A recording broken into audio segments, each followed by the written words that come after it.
Greetings and salutations, my fellow bugs. It is me, MT, and I come in peace. Welcome back to the Heavy Spoiler Show, y'all. Spoilers for Netflix's Three-Body Problem series coming your way because we have got to discuss a key concept about what is coming next in this existential crisis of good television. So, if you haven't seen it, stop this video, go watch Three-Body Problem, cancel that boat cruise you scheduled with your kids, and then come back here so that we can talk about one of the scariest concepts about our own reality that Three-Body Problem has begun to dive into in preparation for a potential season 2, because there might actually just be spies in the night sky. Let's get into it. But before we do, like always, for just 99 cents a month, you guys can become a member of the Heavy Spoiler Squad and get super early access to all of our videos before everybody else. It's a really great way to support the channel, and we would appreciate it greatly. But if you don't have the money, that's okay. We're just glad that you're here. But anyways, guess what, y'all? Did y'all know that we're all just bugs?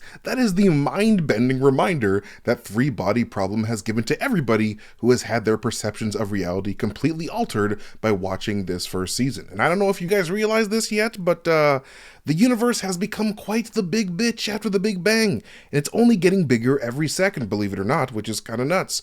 And since the universe is so big and so freaking old, the chances of sentient life existing on one of these seemingly infinite amounts of planets sprawled throughout it is pretty damn high, right? I mean, surely we can't be the only planet in our galaxy and universe that has the absolute perfect condition for life to thrive. So like, if this is the case, pardon me one question here.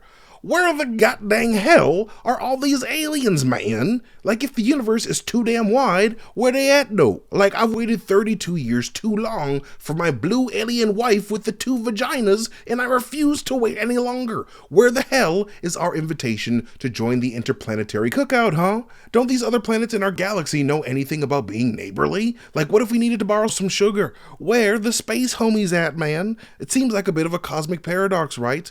Well, this paradox actually has a name. It's called the Fermi Paradox, named after the Nobel Prize-winning physicist Enrico Fermi, who first posited the idea in 1950. Dude was literally out at lunch one day when he was like, "Hey yo, how haven't we heard anything from aliens when it would theoretically take only tens of millions of years for an advanced civilization to form a galactic empire large enough to colonize our entire galaxy? Also, pass the mustard." Like, that is a weird-ass thing to just casually bring up at a lunch, man. And other scientists were like, oh shit, this dude's got a really good point. I mean, this galaxy is 13 billion years old, and even if some alien species weren't intentionally trying to reach out to us, surely we would have been able to detect some sort of clue, footprint, or noise coming from other sentient worlds out there. So let's all think about this with our big science brains for a very long time. And that's what they did. With their big science brains, scientists have been trying for decades to come up with logical explanations for what they call the Great Silence. And so one of these big brains came up with what is known as the Dark Forest theory, with the Dark Forest, of course, being the name of the second book in Liu Cixin's Three-Body Problem Remembrance of Earth's Past trilogy as a reference to this theory. And I ain't gonna lie to y'all, this theory is some scary shit. The Dark Forest theory is essentially the idea that the reason why we are experiencing a great silence from the rest of the Milky Way galaxy and the universe as a whole is because, unlike our planet, all of our intelligent neighbors are intentionally staying silent because they view the entire cosmos as one impossibly large and infinitely dangerous forest of darkness.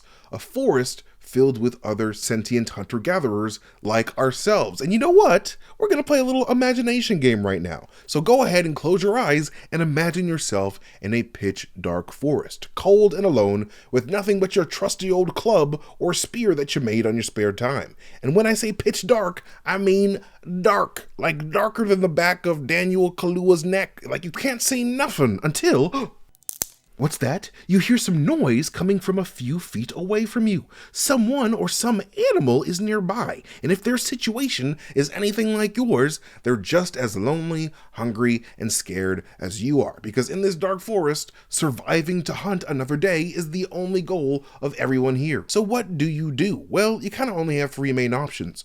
reaching out, attacking, or hiding in silence. Let's say you choose to reach out to the source of this forest noise. You have no idea what kind of threat this is or what kind of heat they're packing. So making yourself known and trying to communicate with them could easily result in them finding out exactly where you are and killing you out of fear for their life or as a basic necessity for survival. Because who knows, maybe you've got some food on you or you yourself are the food. And I think I'm going to have to lean on the latter because you're looking like a snack today. How you doing? I mean, you could have the purest intentions in the world, but let's say this mysterious entity in the forest happened to be just a giant beast that doesn't understand the concept of human kindness and allegiances. You're a dead man, like instantaneously, like you're just gone. And not only this, but revealing your location when that other mysterious entity didn't even know you existed in the first place completely eliminates one of the important elements of survival, the element of surprise. You completely lose your ability to strike first and eliminate your opponent with your handy dandy weapon. And because you have no idea what the stranger is capable of, attacking them first and asking questions never raises your likelihood of surviving significantly, as you are no longer having to fear what that person will do to you. This is the essence of the dark forest theory, a theory that imagines the entire universe like a dark, dangerous forest and all the potential evolved civilizations out there as hunters in the dark, trying to remain as quiet as possible so no one can detect them. This is how three-body problem author Lou Stitchen describes the dark forest theory in his second book, The Dark Forest. He says the universe is a dark forest. Every civilization is an armed hunter stalking through the trees like a ghost, gently pushing aside branches that block the path and trying to tread without a sound. Even breathing is done with care. The hunter has to be careful because everywhere in the forest are stealthy hunters like him. If he finds other life, another hunter, an angel or a demon, a delicate infant or a tottering old man, a fairy or a demigod, there's only one thing he can do: open fire and eliminate them. In this forest, hell is other people, an eternal threat that any life that exposes its own existence will be swiftly wiped out.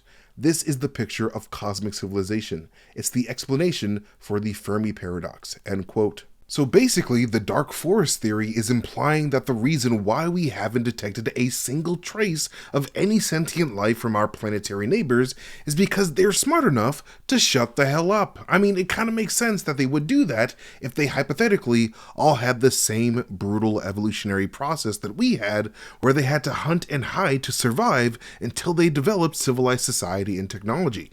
They would develop a similar paranoia that us humans still experience every day when it comes to unknown threats. I mean, yeah, we're no longer hunting in the forest, but we do still have locks on our doors and carry mace and or nunchucks in our purses at night just to feel safe, because as evolved as a person might seem, one's true intentions can never be truly known. And as much as we like to tell ourselves that our barbaric mindset has been eradicated by the sophistication of evolution, humans still do pretty horrible things to each other in the name of selfishness and survival, like lie, deceive, and even kill. Something that the Santee learn about firsthand when Mike Evans, reading that Little Red Riding Hood story, first alerted them that human beings were capable of such devious tactics just so humans could get ahead. And honestly, the Santee were right to be scared of us, because let's face it, humanity can barely coexist with and trust in our own damn selves. And so even if an alien race were to want to reach out and make themselves known to us, it would be so much wiser and safer if they did not do that, because even though some of us might earnestly and truthfully say to these aliens that we come in peace, if we look at human history, we can't really truthfully say that we're a people that will stay in peace. But the scariest part about all this is that if this theory is correct and there are other alien civilizations potentially watching us in this dark forest, we as a planet are making a crazy amount of noise and haven't really evolved enough to realize how dangerous all of our radio signals and satellite signals out into the cosmos could actually be, because all it takes is for one of these aliens to hear us in this dark cosmic forest for them to make the decision to make the preemptive strike to annihilate us. However, them eradicating us would potentially give away their existence to other civilizations out there that could have been watching them and or us at the same time. If those civilizations just saw Earth get exploded by some other civilization, then they would seek to preemptively strike those annihilators too. So it's honestly in everyone's best interest to be completely silent and just lie as quiet as we can in the darkness, being as invisible as possible so that if need be, we can take the first strike as quickly and quietly as possible. That is the dark forest theory in a nutshell. So, that all being said, there's a really strong chance that aliens could straight up be watching us right now, just like we saw at the end of Three Body Problem Season 1, plotting on how to destroy us because of how fast our super violent species has been evolving our technology. In order to stop us from expanding out into the cosmos, an alien race would have to cripple humanity's ability to progress scientifically, just so that when these aliens do send an attack towards humanity, that we would be grossly underprepared for such a high-level offensive strike. Because having anything travel across the cosmos, whether it be like a Death Star laser or an invading fleet, that shit takes a very long ass time to travel, and in that time, humanity's technology could have evolved to levels beyond human imagination, which is something that the Santi bring up to both Jin and Wade. So there's a significant chance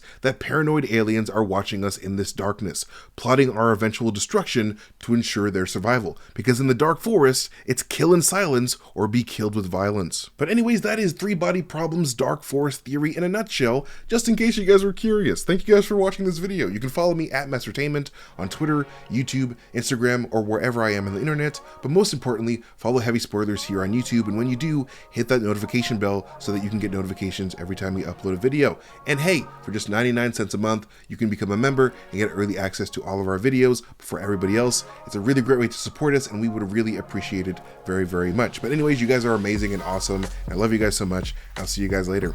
Bye.